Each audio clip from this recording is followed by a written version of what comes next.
এরপরে 30 থেকে 39 নাম্বার আয়াতটা আমরা দেখবো। আমি হচ্ছে একটা কোরআনের পিডিএফ শেয়ার করে রাখবো, যেটা থেকে আমি আসলে লেকচার গুলা দিচ্ছি। ওটা হচ্ছে আহ পিডিএফটা ইতে দেওয়া হয়েছিল বোধহয়, না? আচ্ছা, আমি দিয়ে দিব ইনশাল্লাহ। তো ওখানে এরকম মানে কেউ চাইলে পড়ে আসতে পারি, তাহলে হচ্ছে বুঝতে পারবো। ওখানে ইংলিশে সুন্দর করে হচ্ছে এরকম আয়াত সহকারে লেখা আছে আর কি তাফসীর গুলো।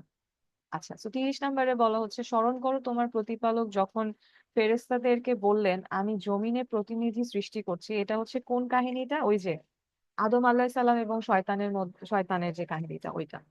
তো তখন কি হলো, জমিনে প্রতিনিধি সৃষ্টি করছি মানে মানুষ।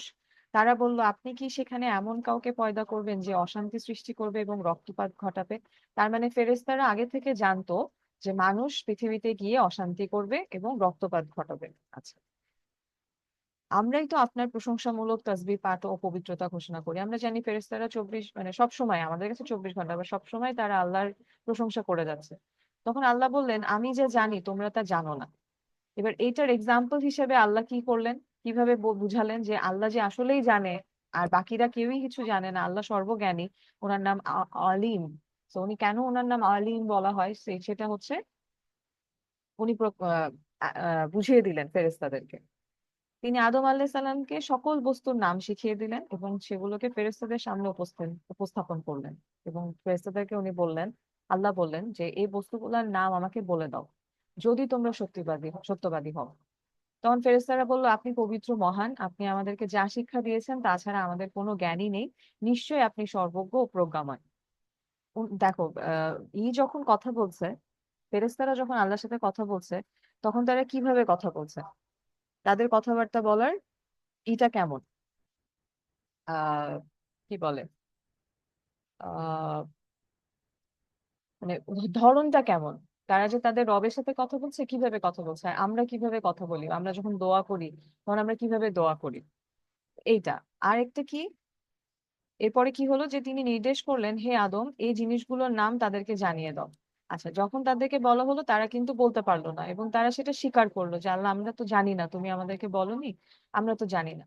তো আদম আলাইহিস সালামকে যখন বলা হলো এগুলার নাম বলে দাও, তখন যখন সে এই সকল নাম তাদেরকে বলে দিল, তখন তিনি বললেন, আমি কি তোমাদেরকে বলিনি যে নভমণ্ডল ও ভূমণ্ডলের অদৃশ্য বস্তু সম্পর্কে আমি নিশ্চিতভাবে অবহিত, এবং তোমরা যা প্রকাশ করো ও গোপন করো আমি তাও অবগত। তখন ওদেরকে তাই বলা হলো, হ্যাঁ, যে দেখো এই যে তোমরা কি হলো, অদৃশ্য বস্তু যা আছে, গায়েবী বস্তু সবকিছু সম্বন্ধে শুধুমাত্র আল্লাহই জানেন। এবং আল্লাহই যদি চান একটা মানুষকে সেই জ্ঞান, কোনো জ্ঞান যদি আল্লাহ দিতে চান, সেটা একটা মানুষকে আল্লাহ চুজ করে দিতে পারেন, সেটাও আল্লাহর উপরে, এগুলো আমাদের হাতে কিচ্ছু নাই। সবকিছু আল্লাহর কদর, সবকিছু আল্লাহর ইচ্ছা, সেটা মেনে নিতে হবে। এটা যখন কেউ মেনে নিবে, ভালো খারাপ সবকিছু, তখন আল্লাহ অনেক খুশি হয়ে তাকে অনেক অনেক পুরস্কার দিবেন। খারাপটাও যদি আমরা মেনে নিতে পারি যে আমার সাথে এটা হয়েছে, বা এরকম বলতে পারি যে একজন অনেক হচ্ছে একটা প্রভাবশালী একটা পরিবারে জন্মগ্রহণ করেছে, আমি করিনি। তো এটাই আমার কাছে আমার ভাগ্য, এটাই ছিল। তো আমার এটা মেনে নিয়ে আমি যদি খুশি হই যে না, আলহামদুলিল্লাহ আল্লাহ তুমি আমাকে যা দিয়েছো আমি অনেক খুশি, তখন আল্লাহ খুশি হন যে হ্যাঁ, উনার জ্ঞান থেকে উনি যা করছেন সেটাই, কারণ সবকিছুর মালিক উনি। তো সবসময় আলহামদুলিল্লাহ আল্লাহর প্রশংসা করতে হবে। আচ্ছা, এরপর কি হলো, যখন আমি ফেরেশতাদেরকে বললাম আদমকে সিজদা করো, তখন ইবলিস ছাড়া সকলেই সিজদা করলো। সে অমান্য করলো এবং অহংকার করলো, কাজে সে কাফিরদের অন্তর্ভুক্ত হয়ে গেল। সো কাফির বা যেটা আমরা বলি অ্যারোগেন্স, একটা ওয়ার্ড আছে। এই অ্যারোগেন্স জিনিসটা বলতে বোঝায় এইটা না যে হচ্ছে আমি অহংকার করছি, আমার অনেক কিছু আছে, সেটা না। এটা দিয়ে এটা বোঝানো হয় যে সত্যকে প্রত্যাখ্যান করা। কারণ ইবলিশ আগে থেকেই জানতো, শয়তান আগে থেকেই জানতো যে মানুষ বলে একজন সৃষ্টি, আল্লাহ একজনকে সৃষ্টি করছেন যাকে আল্লাহ পৃথিবীতে পাঠাবেন। এবং আমরা এটা ওই প্রফেট স্টোরিজ এর সময় মানে পড়েছিলাম যে যখন আদম আলাইহিস সালামের রূহ বডিতে যায়নি, জাস্ট বডির শেপটা আল্লাহ তৈরি করেছেন, রূহ যায়নি তখনও আর কি, তাও আল্লাহ দেননি রূহ। শুধুমাত্র এই বডিটা দেখেই হচ্ছে শয়তান বলেছিল যে আরে ওর তো পেটটা ফাঁকা, তাহলে ওকে আমি ইচ্ছা মতো ম্যানুপুলেট করতে পারবো। সো পেট দিয়ে এটাই বুঝাচ্ছিল, আমরা পৃথিবীতে এত কিছু করছি কিসের জন্য, শুধুমাত্র কিন্তু এই পেটটার জন্য, খাবারের জন্য, রিজিকের জন্য। সো এটাই হচ্ছে সে, ইবলিশ হচ্ছে ই করেছিল, কি বলে, তখন টার্গেট করেছিল যে আমি এইভাবে তাকে ম্যানিপুলেট করতে পারবো। তো ইবলিশ জানতো যে একজন আসবে যে তার থেকে সম্মানিত, কারণ তাকে মাটি দিয়ে তৈরি করছে, এবং আল্লাহ যখন বলছেন যে তাকে সেজদা করো, তার মানে অবশ্যই সে সত্যিটা জানে যে আমার তাকে সেজদা করতে হবে, কিন্তু সে সত্যতাকে প্রত্যাখ্যান করলো, অহংকার করলো। এটাকেই বলা হচ্ছে যে অ্যারোগেন্স বলা হয় ইসলামে। তুমি সত্য জেনেও সত্যটাকে প্রত্যাখ্যান করলা। অনেক মানুষই আমরা আছি সত্য জেনে সত্যকে প্রত্যাখ্যান করি, এটা খুব বড় একটা শয়তানের বৈশিষ্ট্য। সত্য জেনে সত্যকে কখনো প্রত্যাখ্যান করা যাবে না। আমরা নিজেরাও এটা করি, আমরা জানি যে হচ্ছে পর্দা না করলে এইটা এটা হবে, বা এই কাজটা করলে এই রকম হচ্ছে আমার শাস্তি হবে, আল্লাহ বলে দিয়েছেন যে গান শুনবা না বা এটা করবা না, কিন্তু আমরা তাও করি। তো এটার বিনিময়ে কি হচ্ছে, এই সত্যকে আমরা প্রত্যাখ্যান করছি, তার মানে শয়তানের বৈশিষ্ট্য, তার মানে কাজগুলো শয়তান করাচ্ছে, শয়তানকে আমরা ফলো করছি। এটাই হচ্ছে আহ মানে এটা আমাদের সবসময় মাথায় রাখতে হবে। শয়তানের অন্যতম বৈশিষ্ট্য কি? সত্যকে প্রত্যাখ্যান করা। আচ্ছা, এরপরে হচ্ছে আমি বললাম, হে আদম, তুমি এবং তোমার স্ত্রী জান্নাতে বসবাস করো এবং যেখানে যা ইচ্ছা খাও, কিন্তু এই গাছের নিকটে যেও না, গেলে তোমরা সীমা লঙ্ঘনকারীদের মধ্যে শামিল হবে। ওই যে যে গাছটা আল্লাহ বারণ করেছিলেন জান্নাতে, কিন্তু শয়তান তা থেকে তাদেরকে পদস্খলন ঘটালো, মানে তার সে হচ্ছে ওই যে তাদেরকে দিক নির্দেশনা দিল যে না না ওইখানে যাও, এটা করো। তারা দুজন যেখানে ছিল তাদেরকে সেখান থেকে বের করে দিল আল্লাহ তখন, জান্নাত থেকে। শয়তান সহ কিন্তু বের করে দিয়েছিল, শয়তানও জান্নাতে ছিল, শয়তান এবং আদম হাওয়া সবাইকে আল্লাহ বের করে দিলেন, এবং আল্লাহ বললেন যে নেমে যাও, তোমরা পরস্পর পরস্পরের শত্রু, দুনিয়াতে কিছু কালের জন্য তোমাদের বসবাস ও জীবিকা আছে। কিছু কালের জন্য, এটা একটাই, কিছু কালের জন্য কেন? কারণ আমরা জানি খুবই খুবই কম একটা সময়, খুবই কম সময়। যাদের বয়স হয়ে গেছে তাদের সাথে একটু কথা বললে এই জিনিসটা জানা যায়, তারা বলে যে আমাদের মানে জীবনটা মনে হয় কি কিভাবে জানি চলে গেল, এই তো সেই দিন স্কুলে পড়লাম, ছোট ছিলাম, এই তো হচ্ছে মনে হলো ভার্সিটিটা শেষ করলাম। আমাদেরই তো তাই মনে হয়, এই তো সেই দিন ভার্সিটি শেষ করলাম, অথচ ভার্সিটি শেষের অনেক দিন হয়ে গেছে। এরকমই কিন্তু জীবনটা, এই দেখে মনে হবে, এই যে আমার ফ্রেন্ডদের যাদের ছেলে মেয়ে হচ্ছে তারা বলছে দেখতে দেখতে 1 বছর হয়ে গেল, দেখতে দেখতে 2 বছর হয়ে যাচ্ছে। তো সবকিছু আসলে এইভাবে খুব কম সময়ের জন্য জীবন, আল্লাহ তো বলেছে দুনিয়ার জীবনটা খুবই ক্ষণস্থায়ী। তো সেখানে হচ্ছে একজন ইসের মতো থাকতে বলা হয়েছে, কি জানি ওয়ার্ডটা, একটু আমাকে হেল্প করো। আহ যাযাবর না, নট যাযাবর, ভ্রমণকারী হিসেবে থাকো, এরকম কিছু একটা ছিল বোধহয়, একটা ওয়ার্ড। মুস্তাফিজ। মুসাফির, হ্যাঁ হ্যাঁ, মুসাফিরের মতো থাকো, আলহামদুলিল্লাহ, হ্যাঁ। মুসাফির, মুসাফিরের মতো থাকো। কারণ তুমি জানো যে এটা তোমার পার্মানেন্ট জায়গা না, এসছো চলে যাবে। এখানে এটা এই জায়গা নিয়ে এত টেনশনের কিছু নাই। আচ্ছা, তারপর কি হলো, তারা তো তাদেরকে আল্লাহ বের করে দিলেন এবং বললেন শত্রু হিসেবে থাকবা, আসলেই তো শত্রু হিসেবেই আছে। তারপর আদম আল্লাহ সাল্লামের প্রতিপালক, তার প্রতিপালকের নিকট থেকে কিছু বাণী প্রাপ্ত হলো। অতঃপর আল্লাহ তার প্রতি ক্ষমা প্রদর্শন করলেন এবং তিনি অত্যন্ত ক্ষমাশীল, পরম দয়ালু। এটা হচ্ছে আমাদের 39 পর্যন্ত আছে। আমি বললাম ওই যে কিছু বাণী বলতে ওইটাই যে রব্বানা যালামনা আনফুসানা ওয়া ইল্লাম তাগফির লানা ওয়া তারহামনা লানাকুনান্না মিনাল খাসিরিন, এটা বোধহয় এখানে মেনশন করেনি, বাট ওই বাণীটা হচ্ছে এটাই ছিল। এখানে কি আছে, সূরা বাকারেরই আয়াত কিন্তু এটা, যে আল্লাহ হচ্ছে তাদেরকে শিখিয়ে দিলেন, দিক নির্দেশনা দিলেন। ওরা তো ভুল করে ফেলেছে, ভুল করার পরে কি করতে হবে এটা তো আদম হাওয়া কেউই জানতো না। কি করতে হবে এটাও আল্লাহ এত মার্সিফুল, এত দয়ালু। তারা বললো আমরা কি করবো আল্লাহ, আমরা ভুল করে ফেলেছি। আল্লাহ বললো যে তোমাদেরকে আমি শাস্তি দিচ্ছি, যে পৃথিবীতে যাও জান্নাত থেকে, কিন্তু ক্ষমাও করে দিচ্ছি, এবং ক্ষমাটার জন্য আল্লাহ শিখিয়ে দিলেন এই আয়াতটা বলো। এবং তারা তখন ওই আয়াতটা বলে আল্লাহর কাছে ক্ষমা চায়, আল্লাহ তাদেরকে ক্ষমা করে দেন। এবং আমি বললাম তোমরা সকলে এখান হতে নেমে যাও, পরে যখন আমার নিকট থেকে তোমাদের কাছে সৎপথের নির্দেশ আসবে, এটা আল্লাহ বলছেন, যখন সৎপথের নির্দেশ আসবে তখন যারা আমার সৎপথের অনুসরণ করবে তাদের কোনো ভয় নেই এবং তারা দুঃখিত হবে না। তো আল্লাহর কাছ থেকে সৎপথের নিদর্শন এসছে আমাদের কাছে কার মাধ্যমে? নবীজি সাল্লাল্লাহু আলাইহি সাল্লামের মাধ্যমে। প্রত্যেকটা জায়গায় প্রত্যেকটা সময়ে আল্লাহ একজন করে নবী পাঠিয়েছিলেন, কেন? যাতে সৎপথের নির্দেশনা দিতে পারেন।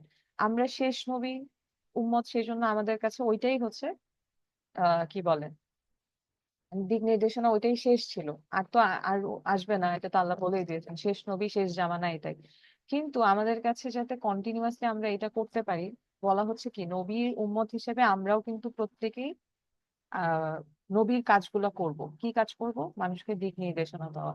আমি যতটুকু জানি আমি আমার আশেপাশের মানুষকে সেটুকু জানানোর চেষ্টা করব, তাকে এই পথে রাখার চেষ্টা করবো। যেমন এই যে আমি তোমাদেরকে এই করছি, তো এবার এই সেশন গুলাতে আরো কিছু তোমাদের কাছ থেকে অনেক কিছু আমি শিখতে পারছি। আমাদের মানে একজন শেয়ার করছে, এই যে আজকে যেমন চ্যাটে হচ্ছে, চ্যাট বক্স গুলাতে এই যে দোয়াগুলো আনিকা দিল, হ্যাঁ, এরকম দেখা যাবে কি বিভিন্ন ওয়ার্ড গুলো আমরা শিখছি। মুনাফিক, হ্যাঁ, তারপরে হচ্ছে আরেকটা কি জানি ছিল, মুসাফির। সূরা বাকারাতে ওই দুয়ার আয়াত বুঝতে পারিনি। সূরা আরাফের আয়াত ওইটা। হ্যাঁ, রব্বানা জালামনা আনফুসানা, এটা সূরা আরাফের আয়াত। 7 নাম্বার সূরা, যে আর সূরা আরাফ, ওইটার আয়াত। সূরা রব্বানা বলো। বাকারাতে নেই। হ্যাঁ হ্যাঁ, সূরা বাকারাতে আচ্ছা নেই। আচ্ছা আচ্ছা আচ্ছা আচ্ছা, আল্লাহ মাফ করুন, তাহলে আমি ভুল বলে ফেলেছি। হ্যাঁ, সূরা আরাফের আয়াত তাহলে ওইটা, ওইখানেও তার মানে ওই কাহিনীটা আছে। আচ্ছা, আমরা একজনকে দেখতে পাচ্ছি, নাম নাই, এটা একটু কনফার্ম হওয়া দরকার। আচ্ছা, তো হচ্ছে যেটা বলছিলাম, হ্যাঁ 38 নম্বরে আমরা ছিলাম। ওই ওই আয়াতটা যেটা, ওটা হচ্ছে সূরা আরাফের আয়াত, আনিকা কারেকশন করে দিল। আচ্ছা, তো হচ্ছে বাকারার 38 নম্বর আয়াতে আবার বলা হচ্ছে যে আমি বললাম তোমরা সকলে এখান থেকে নেমে যাও, এবং পরে যখন আমার নিকট থেকে হেদায়েত হ্যাঁ, যখন সৎ পথে নির্দেশনা আসবে, নবীর কথা আমরা বলছিলাম যে নবীরা অ্যাকচুয়ালি নবী হিসেবে আমাদেরও দায়িত্ব পালন করতে হবে, কারণ আমাদের নবী মারা গিয়েছেন, তো উনার যে ইটা ছিল, উনি বেঁচে থাকলে কি করতেন, আমাদেরকে সৎ পথ দেখাতেন, কোনটা করতে হবে কোনটা না করা উচিত, করা উচিত না, এগুলোই উনি বলতেন।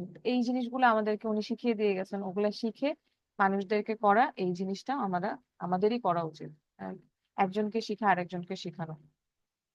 আচ্ছা, আরেকটা কি, যারা কুফরি করবে এবং আমার নিদর্শন গুলোকে অস্বীকার করবে, তারাই জাহান্নামী, সেখানে তারা চিরকাল থাকবে।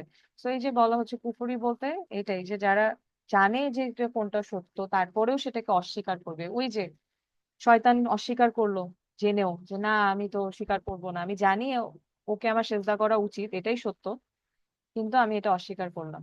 এই যে জিনিসগুলা, এগুলা অস্বীকার করাটাকেই হচ্ছে আল্লাহ বলছেন, তা এগুলা কুফরি, কাফের, কাফের এবং শয়তানদের হচ্ছে এটাই নিদর্শন, তাদের বৈশিষ্ট্য। তারাই জাহান্নামী হবে এবং সেখানেই তারা চিরকাল থাকবে। আচ্ছা, এরপরে হচ্ছে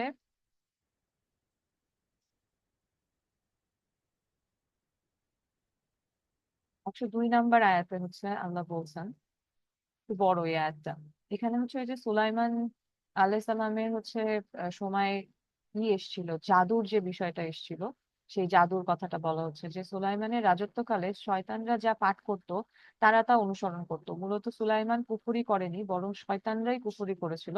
তারা মানুষকে জাদু শিক্ষা দিত, এবং যা বাবিলের দুইজন ফেরেশতা হারুত ও মারুতের উপর পৌঁছানো হয়েছিল, এবং ফেরেশতাদ্বয় কাউকেই তা শিখাতো না, যে পর্যন্ত না বলতো আমরা পরীক্ষা স্বরূপ, কাজেই তুমি কুফরি করো না। এতদা সত্ত্বেও তারা উভয়ের নিকট হতে এমন জিনিস শিক্ষা করত। আচ্ছা, এটা একটা কন্টিনিউয়াস আয়াত, তো আমি একটু একটু করে বলি। যে সুলাইমান আলাইসাল্লামের কিন্তু সবকিছু ছিল, মানে ওনার রাজত্ব অনেক বেশি, উনি হচ্ছে প্রভাবশালী ছিল, এবং তার ওয়ার্ল্ডলি জিনিস যেটা বলা হয় যে পৃথিবীতে যা থাকা দরকার, মানে বড়লোক হওয়া বা প্রভাবশালী হওয়ার জন্য যা থাকা দরকার, সেগুলো তার কাছে সবই ছিল। পার্থিব জিনিস ওনার কাছে সবই ছিল। তারপরেও কিন্তু সে এই জিনিসে, এই জাদু শিক্ষার কাছে সে নত হয়নি, কারণ তার মধ্যে ঈমান ছিল। কিন্তু তার আমলে, তার রাজত্বকালে এই যে দুইজন ফেরেশতা এসেছিল, যারা হচ্ছে হারুত এবং মারুত, এই দুইজন ফেরেশতা মানুষকে জাদু শিক্ষা করায়। জাদু শিক্ষা বলতে যেটা আমরা এখন জানি হচ্ছে ব্ল্যাক ম্যাজিক। হ্যাঁ, পুরো দুনিয়ার বাদশা ছিলেন সুলাইমান আলাইহিস সালাম। নাবিহা যেটা বললো, মানে ওনার এত মানে পুরো রাজত্বই উনার ছিল, এত সবকিছু ছিল, তারপরেও উনি সেই লোভটা করেনি যে আমি আরো চাই। হ্যাঁ হ্যাঁ, আরো আর অসব মানে যা দেখা যায় না, আনসিন, এরকম গায়েবী সব জিনিস চাই, এরকম সে কিন্তু বলেনি। তো কি হলো, যে সে হচ্ছে বলল যে আমার হচ্ছে হ্যাঁ, তার সময় ওই যে দুইজন ফেরেশতা এসে মানুষকে শেখালো, কি শিখালো, এমন সব জিনিস শিখালো যেগুলা হচ্ছে স্বামী স্ত্রীর মধ্যে বিচ্ছেদ তৈরি করতে পারে। মূলত তারা তাদের এই কাজ দ্বারা আল্লাহর বিনা হুকুমে কারো ক্ষতি করতে পারতো না। হ্যাঁ, এই জিনিসগুলো আমরা জানি যে ব্ল্যাক ম্যাজিক দিয়ে আরো অনেক কিছুই করা যায়। অনেক কুফরি কাজ করা যায়, এটা আমরা কুফুরি বলি, কুফুরি কাজ করা যায়। কিন্তু এই যে জিনিসগুলা হয় সেগুলো কি আল্লাহর হুকুম ছাড়া করা সম্ভব? কখনোই সম্ভব না। যত সারাদিন মানুষ ব্ল্যাক ম্যাজিক করতে থাকুক না কেন, আল্লাহ যদি হুকুম না দেয় কখনোই কিন্তু সেটা কার্যকর হবে না। কারণ শিখলো কার কাছ থেকে? দুইজন ফেরেশতা এসে শিখিয়ে দিয়ে গেল। তাহলে এটাও কিন্তু একটা বড় পরীক্ষা। কেন পরীক্ষা এবং কিভাবে পরীক্ষার কথাটা বলা হলো? ফেরেশতা দ্বয় হারুত এবং মারুত যখন তা শিখাতেন কাউকে এই জাদু, তখন তারা কি বলতেন? আমরা পরীক্ষা স্বরূপ, কাজেই তুমি কুফরি করো না। এতদা সত্ত্বেও তারা এগুলা শিখে কুফরি করতো, এবং এখনো মানুষ করছে। মানুষ কিন্তু জানে এটা কুফরি করা, এটা কখনো করা উচিত না। যেখানে স্বামী স্ত্রীর সম্পর্কে, এটা কেন বলা হচ্ছে স্বামী স্ত্রীর সম্পর্ক? কারণ স্বামী স্ত্রীর বিচ্ছেদ ঘটানো সব থেকে ভালো হিসেবে কে নেয়? শয়তান। শয়তান যখন দিনে একবার স্বামী স্ত্রীর মধ্যে ঝামেলা তৈরি করতে পারে, তখন হচ্ছে সে এটাকে সব থেকে মানে প্রাউডলি সবাইকে বলে বেড়ায়, আমি এই কাজটা আজকে করতে পেরেছি। তো এই এত বড় একটা কাজ, যেটা শয়তান ছাড়া কেউ খুশি হয় না করলে, এবং আল্লাহ স্বামী স্ত্রী সম্পর্কটাকে অনেক সুন্দর একটা সম্পর্ক হিসেবে ব্যাখ্যা করেন এবং অনেক সওয়াব এই সম্পর্কে, সেটাকে যখন হচ্ছে মানুষ বিচ্ছেদ তৈরি করতে যাচ্ছে জাদুর মাধ্যমে, তার মানে অবশ্যই এটা অনেক বড় একটা কুফরি কাজ। তো মানুষ জেনে শুনে সে জানছে আমি কুফরি করছি, তারপরেও করছে। এবং তাদের কথা কি বলছে যে হ্যাঁ, এবং আল্লাহর হুকুম ছাড়া করতো না। বস্তুত ওটা কখনোই হতে পারে না। বস্তুত এরা এমন বিদ্যা শিখতো যা দ্বারা তাদের ক্ষতি সাধিত হতো আর এদের কোনো উপকার হতো না। এবং অবশ্যই তারা জানতো যে যে ব্যক্তি ওই কাজ অবলম্বন করবে পরকালে তার কোনোই অংশ থাকবে না। সে জানে, এখনো যারা ব্ল্যাক ম্যাজিক করে তারা জানে যে তাদের নিশ্চিত, শিরক করলে যেমন নিশ্চিত জাহান্নাম, এগুলা করলেও নিশ্চিত জাহান্নাম। একদম মানে মানে 100%। ব্ল্যাক ম্যাজিকের ফলাফল হচ্ছে জাহান্নাম, এটা জানে। কিন্তু তারপরেও তারা করছে। এবং আর আর যার পরিবর্তে তারা স্বীয় আত্মাগুলোকে বিক্রয় করছে, তা কতই না জঘন্য। তার নিজের আত্মাকে সে বিলিয়ে দিচ্ছে, তার নিজেকে সে বিলিয়ে দিচ্ছে যে হ্যাঁ আমি পুরাটাই বিলিয়ে দিচ্ছি, আমি জাহান্নামী হব। তাহলে এটা জেনে শুনেই কিন্তু তারা করছে, যদিও তাদেরকে বলা হচ্ছে এটা তোমাদের কাছে পরীক্ষা স্বরূপ, এটাকে নিও না। পরীক্ষা মানে তো তাই, সঠিক উত্তর দিলে তুমি পাস, ভুল উত্তর দিলে ফেল। তো তুমি জানছো এটা ভুল, তুমি এটাকে বাদ দাও, তারপরেও তারা সেই জিনিসটাকে মেনে নিয়ে করছে। আল্লাহ মাফ করুক। আচ্ছা, এরপর হচ্ছে 124 থেকে 136 নাম্বার আয়াত। তার আগে একটু এই একটা সিঙ্গেল আয়াত আছে, এটা একটু দেখেন।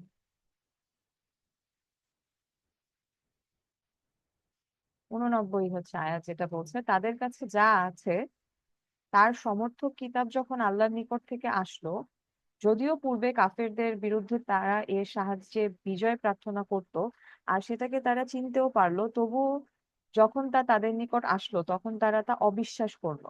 মানে বলা হচ্ছে যে এই ইসের কাছে মদিনাতে যখন নবীজি সাল্লাল্লাহু আলাইহি সাল্লাম আসলেন, তখন হচ্ছে ছিল কিছু হচ্ছে ইহুদিদের হচ্ছে গোত্র ছিল কিছু। তো এই গোত্রদের মধ্যে অনেকেই কিন্তু জানতো যে ইনি হচ্ছে শেষ জামানার নবী, ইনি হচ্ছে নবীজি সাল্লাল্লাহু আলাইহি সাল্লাম, মানে উনি একজন নবী, এটা তারা জানতো। জেনেও তারা হচ্ছে অস্বীকার করতো। এই জিনিসটা বলা হচ্ছে তারা চিনতো জানতো, বাট তাদের মধ্যে ম্যাক্সিমামই মানে অদ্ভুত, মানুষ জানে জেনেও বারবার কিন্তু এই জিনিসটা অনেক আয়াতেই উঠে আসছে, মানুষ জানছে সত্য তারপরেও সেটাকে সে হচ্ছে শয়তানের বৈশিষ্ট্য ওই একটাই, সত্য জেনেও সেটাকে অস্বীকার করা। আমি জানি উনি নবী, আমি মানবো না। এটা হচ্ছে খুবই একটা প্রকট, এবং এই বৈশিষ্ট্য সম্পন্ন মানুষদের থেকে একটু দূরে থাকা আমাদের উচিত। এদের খুবই এগুলো হার্মফুল, খুবই হার্মফুল। এইরকম মানুষ প্রচুর আশেপাশে, আল্লাহ মাফ করুক।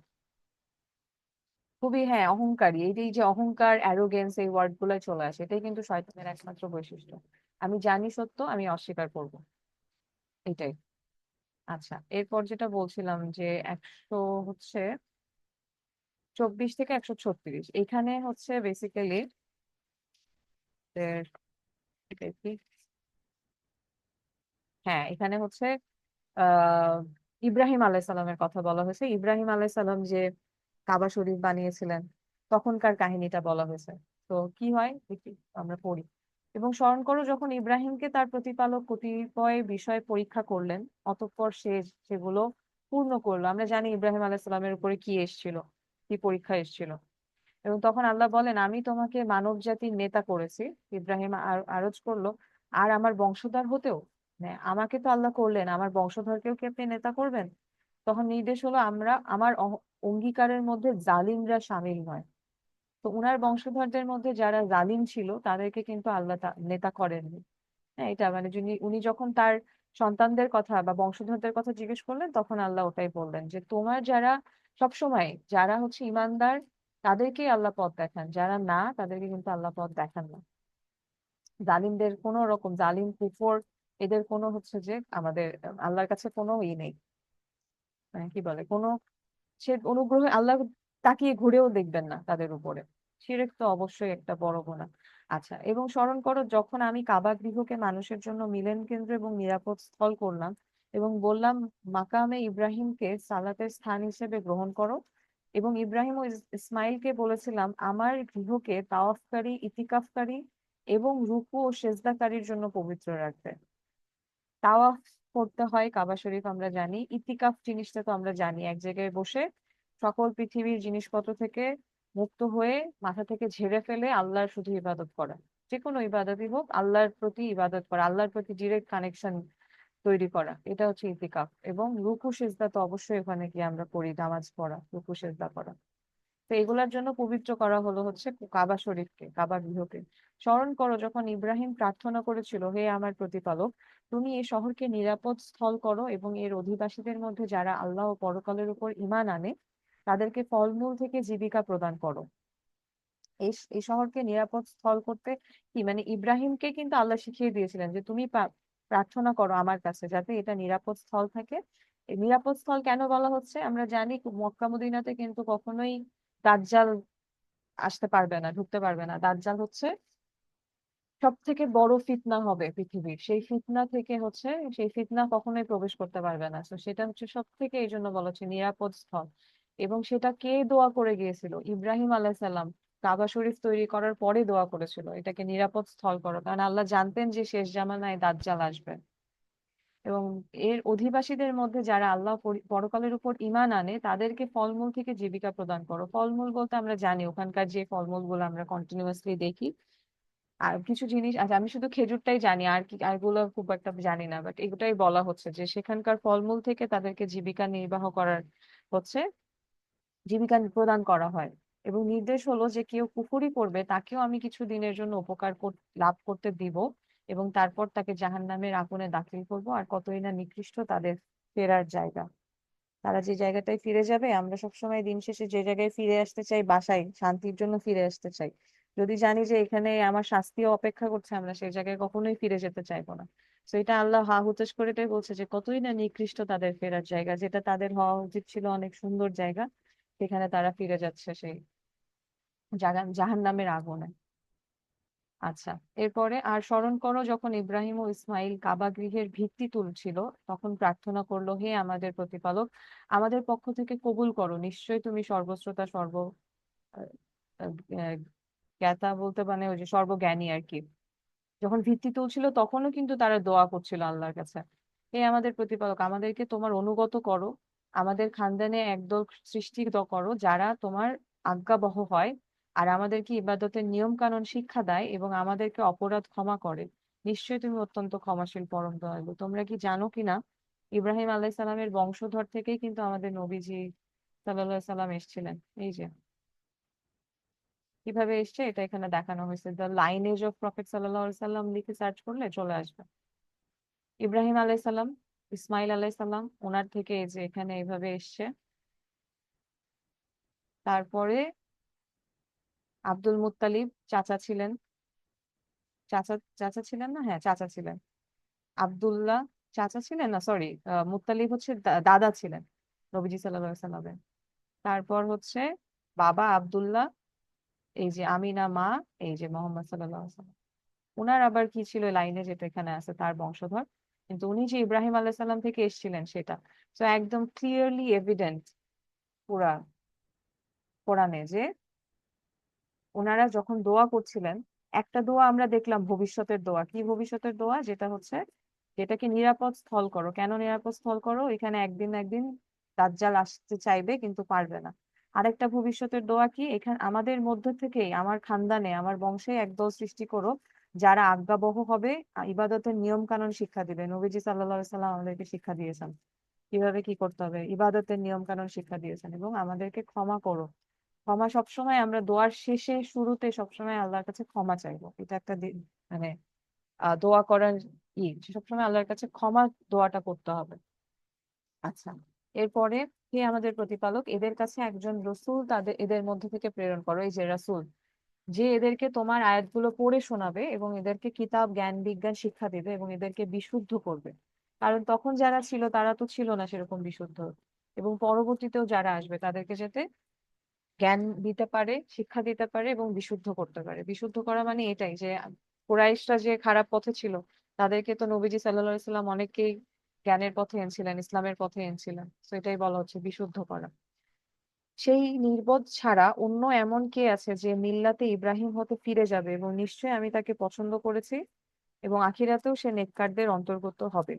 তার প্রতিপালক যখন তাকে বলেছিলেন তুমি আত্মসমর্পণ করো, উত্তরে সে বলল আমি সারা জগতের প্রতিপালকের কাছে আত্মসমর্পণ করলাম। আমরা 136 পর্যন্ত পড়বো। আচ্ছা, ইনশাআল্লাহ। তো সে বললো আমি আত্মসমর্পণ করলাম। আর এই বিষয়ে ইব্রাহিম এবং ইয়াকুবের মধ্যে ও ইয়াকুব স্বীয় পুত্রগণ, এই লাইনেজটা যদি আমি একটু বলি, ইব্রাহিম আলাইসাল্লামের ছেলে ইসমাইল এবং আহ আইজাক যেটা বলে আর কি, আইজাক, ওনারা দুইজন ছিলেন ইব্রাহিমের ছেলে, এবং আইজাকের ছেলে আবার ছিলেন ইয়াকুব। তো তাদের পুত্রগণকে অন্তিম উপদেশ দান করে গেছে, হে পুত্রগণ, আল্লাহ এই দিনকে তোমাদের জন্য পছন্দ করেছেন, কাজে তোমরা মুসলিম না হয়ে মৃত্যুবরণ করো না। মানে তাদের থেকেই তো আস্তে আস্তে এসছে নবীজি সাল্লাল্লাহু আলাইহি সাল্লাম, তো তাদেরকেও এই কথাই বলা হচ্ছে যে তোমরা দিনের উপরে অটল থাকো, কারণ মুসলিম না হয়ে মৃত্যুবরণ করো না, কাফের হয়ে মৃত্যুবরণ করো না, কাফেরদের একমাত্র জায়গা হচ্ছে জাহান্নাম। তোমরা কি সে সময় উপস্থিত ছিলে যখন ইয়াকুবের মৃত্যু এসে পৌঁছেছিল? তখন সে তার পুত্রদ্বয়কে জিজ্ঞেস করেছিল, আমার পরে তোমরা কার উপাসনা করবে? পুত্রগণ উত্তর দিয়েছিল, আমরা আপনার এবং আপনার পূর্বপুরুষ ইব্রাহিম, ইসমাইল এবং ইসহাক, ইসহাক আর কি, সরি আইজাক না, ইসহাক, ইসহাকের উপাস্যের উপাসনা করব, যিনি অদ্বিতীয় উপাস্য, এবং আমরা তার প্রতি আত্মসমর্পিত। এ লোকেরা গত হয়ে গেছে, তাদের জন্য তাদের কৃতকর্ম, তোমাদের জন্য তোমাদের কৃতকর্ম। যারা চলে গিয়েছেন, ওই যে নবী যারা ছিলেন, তাদের কৃতকর্ম তাদেরকে দেওয়া হয়েছে। এখন আমরা যারা আছি, আমাদের কাজের ফল আমাদেরকে দেওয়া হবে, এবং তাদের কৃতকর্ম সম্বন্ধে তোমাদেরকে জিজ্ঞাসা করা হবে না। তারা কি করেছে, আমাদের আগে কারা কি করেছে সেটা নিয়ে জিজ্ঞেস করা হবে না, জিজ্ঞেস করা হবে নিজের আমলনামা নিয়ে। তুমি কি করেছো, তুমি কেন ভুল কাজ করলা, তুমি কয়টা ভালো কাজ করছো, নিজের আমলনামা নিজের কাছে। ওরা বলে তোমরা ইহুদি বা নাসারা হয়ে যাও, তাহলে সঠিক পথ পাবে। আস্তাগফিরুল্লাহ। বলো বরং একনিষ্ঠ হয়ে ইব্রাহিমের ধর্ম আদেশ অনুসরণ করো, এবং তিনি মুশরিকের অন্তর্গত ছিলেন না। এটা নবীজি সাল্লাল্লাহু আলাইহি সাল্লামকে বলা হচ্ছে যে ইহুদি নাসারাদের পথ, ওই যে যখন নবীজি করতেন, দাওয়াত দিতেন, তখন তো ওনাকে তাই বলা হতো যে আমাদের পথে আসো, ওই পথে, তোমার পথে না যে আমাদের পথে আসো। কিন্তু আল্লাহ বলছেন তুমি ইব্রাহিমের যে ধর্ম আদেশ ছিল, যাই যেটা অনুসরণ করার, সেগুলাই করো। সেটাই মুশরিকদের অন্তর্গত। হ্যাঁ, একনিষ্ঠ হয়ে ধর্ম আদেশ অনুসরণ করো, এবং মুশরিকদের অন্তর্গত তো ইব্রাহিম কখনোই ছিলেন না। শেষ আয়াত আজকের জন্য, তোমরা বলো আমরা আল্লাহর উপর ঈমান এনেছি এবং যা আমাদের উপর নাজিল করা হয়েছে, যা ইব্রাহিম, ইসমাইল, ইসহাক, ইয়াকুব তাদের বংশধরদের উপর অবতীর্ণ করা হয়েছে, এবং যা মুসা এবং ঈসাকে দেওয়া হয়েছে, আর যা অন্যান্য নবীগণদেরকে তাদের প্রতিপালকের পক্ষ থেকে দেওয়া হয়েছে, এসবের প্রতি আমরা ঈমান এনেছি। আমরা এদের মধ্য থেকে কোনো একজনের ব্যাপারেও কোনো পার্থক্য করি না, এবং আমরা তারই কাছে আত্মসমর্পিত। আমরা কিন্তু কোনোদিন কোনো নবীর সাথে কার কোনো নবীর কিন্তু পার্থক্য করি না, আসলেই কখনো করি না। ওই নবী কে কার থেকে বেশি জ্ঞানী, কে কার থেকে দেখতে সুন্দর, এই জিনিস কিন্তু আমরা কখনোই করি না। সেটাও একজন মুসলমানের বৈশিষ্ট্য। কিন্তু এরা কিন্তু করবে, কাফেরদের কাছে গেলে তারা কিন্তু এগুলা নিয়ে কথা বলে, নিশ্চয়ই করে, আমি নিজের ডিরেকশনে নিই, কিন্তু এটা তারা এগুলা করবে। কিন্তু মুসলমান হয়ে কখনোই এগুলার ধারের কাছে যাওয়া যাবে না। আমাদেরকে কনক্রিট ভাবে বিশ্বাস করতে হবে সকল নবীর উপরে, যা তাদের উপর নাজিল হয়েছে সবকিছুর উপর, ইনশাল্লাহ। সো এইটুকুই ছিল আজকে আমাদের কিন্তু পাড়া এক কিন্তু পুরোটা শেষ হয়নি, আরেকটু বাকি আছে, ওটা আমরা ইনশাল্লাহ নেক্সট দিন দেখবো। আচ্ছা।